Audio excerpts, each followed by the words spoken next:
he hit all the right sound bites, didn't he? But there seems to be a little bit of myopia when it comes to potentially the role that policy making is having into what he calls the dangerous decadence of woke ideology.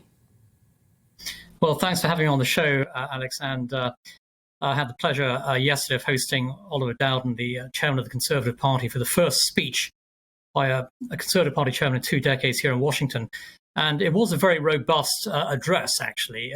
The speech was entitled Defeating, Cancel Culture.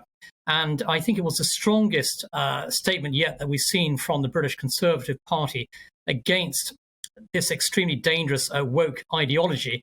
And I think that, his speech, I agreed with every word of it. I mean, it was a speech that my former boss, Margaret Thatcher, would have loved. And he called on the British people, the American people, to really take tremendous pride in their own history and in their past, to stand up for the great principles of freedom and liberty that make our great nations the beating heart of the free world. And so this was a powerful address against the far left woke ideology that is poisoning, I think, a lot of minds on both sides of the Atlantic. And also, I think, very refreshingly as well, in the Q&A that I had with Oliver Dowden straight after his remarks, he did speak about the need for the Conservative Party to embrace a policy of low taxes, a limited government in the aftermath of the pandemic. And he did speak about a return to Thatcherite roots for the Conservative Party. And so this was very encouraging to hear, because I think we have to see, strong British leadership in favour of limited government, in favour of free markets, in favour of low taxes. And it's certainly my own hope, of course, that, the Conservatives really return to the ideals and principles of Thatcherism, which, turned Britain from the sick man of Europe into the 1970s into a great, global force to be reckoned with on the world stage. Isn't the problem here that Oliver Dowden might have crossed the pond and said things as music to the ears of people like you and I?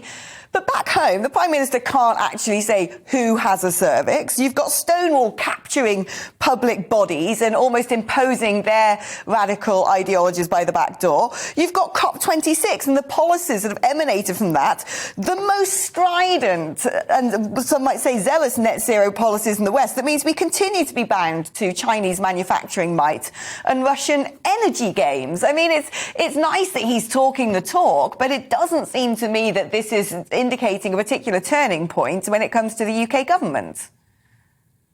Well, those are all very good points, Alex, and I think there was a lot of great good in this speech, especially in terms of confronting cancel culture, confronting critical race theory, for example, and also, of course, defending the right of freedom of speech on campuses. At the same time, it's certainly my view, and I think that you share this, Alex, that that the Conservative government has to stand up for conservative principles.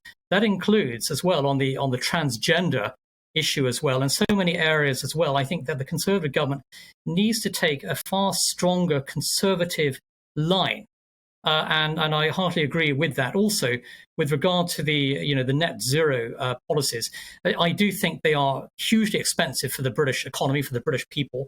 They have also resulted in tax rises, and we need to see free market solutions in place, pro-free market policies, rather than big government policies. So I very much agree that the Conservatives have to do a lot more in terms of advancing real Thatcherite limited government, low tax policies, and I do have some great concerns actually about the sort of net zero agenda and the huge costs that this agenda places upon the shoulders of the tax-paying British people. So there really needs to be a big reassessment of all of this.